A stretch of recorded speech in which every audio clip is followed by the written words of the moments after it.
Hi hello praise the Lord. Welcome to glory drive with the word of God. ఒక మంచి అంశంతో ఇవాల్టి మన గ్లోరీ డ్రైవ్ స్టార్ట్ చేద్దామా? చాలామంది ప్రార్థనలు వినినప్పుడు కాటేజ్ ప్రేయర్ చర్చెస్ ఇంకా అనేక చోట్లు ఎక్కువగా నేను ఆలకించిన మాట, మనం వినే మాట, పాడే పాటలు, నేను పాపిని దేవా నన్ను క్షమించు, నా పాపాలు క్షమించు, నన్ను రక్షించు.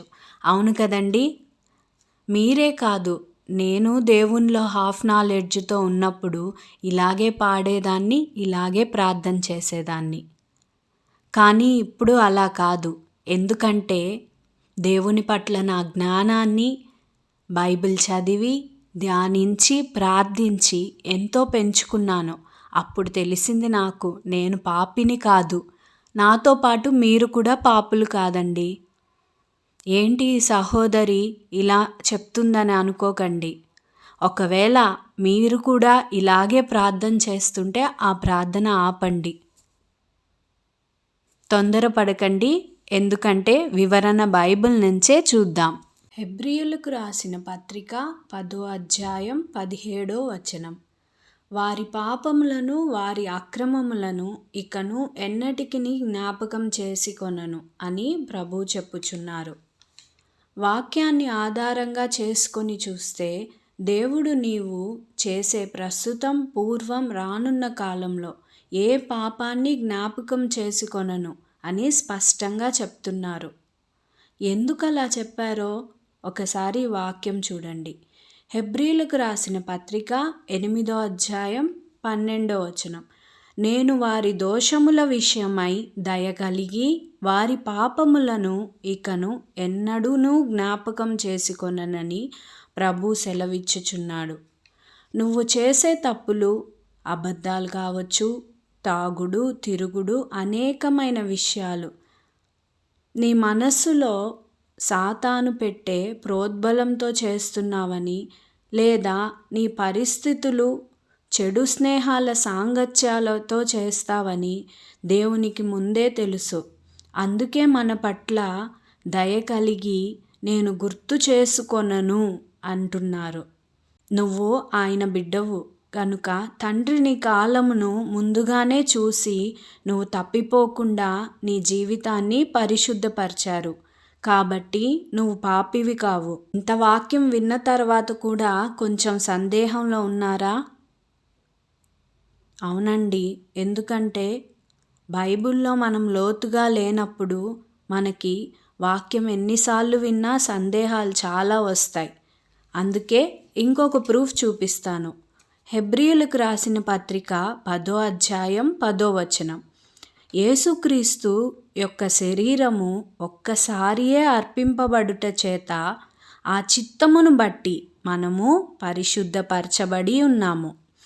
ఆయన శరీరం అర్పించడం నిజం అని నువ్వు నమ్మినట్లయితే ఆయన చిత్తం ద్వారా నువ్వు పరిశుద్ధపరచడం కూడా నిజం.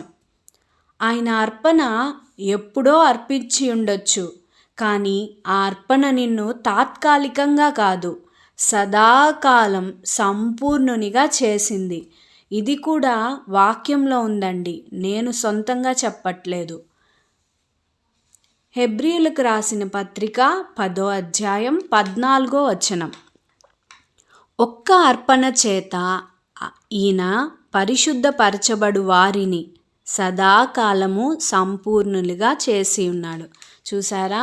తాత్కాలికంగా కాదండి, సదాకాలం ఎప్పటికీ సంపూర్ణునిగా చేసి ఉన్నారు. కాబట్టి నేను పాపిని దేవా నన్ను క్షమించు అనే ప్రార్థన మాత్రం చేయకండి. ఎందుకు అంటున్నారా? అనుకుంటున్నారా? ఎందుకంటే అటువంటి ప్రార్థన ద్వారా దేవుని యొక్క విలువైన అతి శ్రేష్టమైన అర్పణను నువ్వు విశ్వసించుట లేదు అని అర్థం. ఎందుకంటే అటువంటి శ్రేష్టమైన అర్పణ నీ కొరకు, నా కొరకు ఎవ్వరూ చిందించలేరు, అర్పించలేరు, ఇవ్వలేరు. కాబట్టి ప్రార్థన అలా చేయడం మాత్రం ఆపివేయండి. చివరగా ఒక్క ఉదాహరణ చూసి ముగించుకుందాం. 2 కొరింథీయులకు రాసిన పత్రిక 5వ అధ్యాయం 17వ వచనం. కాగా ఎవడైనను క్రీస్తునందున్న ఎడల వాడు నూతన సృష్టి, పాతవి గతించెను, ఇదిగో క్రొత్తవాయెను. ఈ వాక్యం మనం చాలాసార్లు వినుంటామండి, చాలా సందర్భాలలో. కానీ ఈ వాక్యం ఎందుకంటే నీవు ఆయనను అంగీకరిస్తే చాలు, నీ యొక్క పాత రోత జీవితం నూతన సృష్టిగా మారుతుంది. ఈ వాక్యం దీనికి నిదర్శనం. కాకపోతే మనం మనుషులం కాబట్టి తెలియక, కొన్నిసార్లు తెలిసి తప్పులు చేస్తాం, అవును కదా? మరి ఏం చేయాలి? ప్రార్థన మాత్రమే అన్నిటికీ జవాబునిస్తుంది. ఆ తప్పులు చేయకుండా నీ పాపాలను విడిచిపెట్టే శక్తినివ్వమని తండ్రిని అడగాలి, తండ్రిని ప్రార్థించి వేడుకోవాలి. అలా కాకుండా చాలామంది నేను పాపిని దేవా, నా పాపాలు క్షమించు అంటూ ఆనాడు పరిసయ్యులు, శాస్త్రులు చేసిన తప్పునే మళ్ళీ చేస్తున్నారు. ఈ ప్రార్థనలో ఆ లైన్ కొట్టేసేయండి.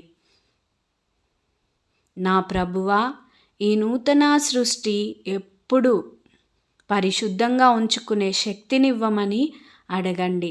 అడుగుతారు కదూ? మరి ఒక అంశంతో మళ్ళీ కలుద్దాం. Stay encouraged, stay rooted in Christ.